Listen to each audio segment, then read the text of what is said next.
Движењето под името Зошто не, кое стана познато во јавноста благодарение на кампањата за прв премиер албанец во Македонија, денеска да ја збогати својата политичка агенда, се стави во одбрана на разрешениот директор на Скопскиот центар за јавно здравје Арбен Зибери.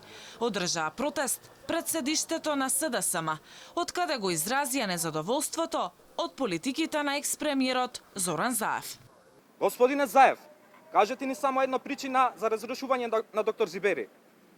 Се што знаеме е дека тој направи одлична работа како директор на Центарот за јавно здравје, особено во времето на кризата со корона.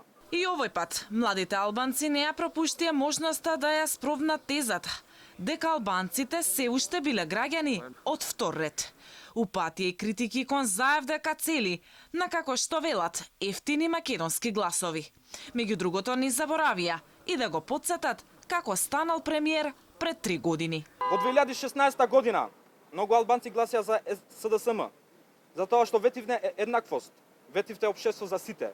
Во 2016 година вие однапред ви ја дадовме довербата, ви го дадовме нашите гласови. Вие станавте премиер само заради албанските гласови.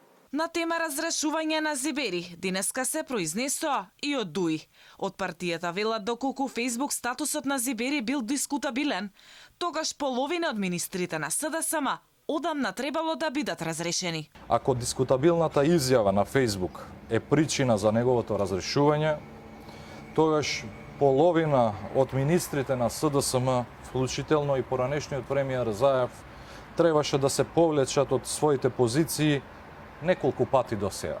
Адеми најави формирање на Висок суд за еднаквост и антидискриминација, кој ќе имал целосна моќ на Врховен суд и ќе може да ги поништи дискриминаторските одлуки на сите државни институции.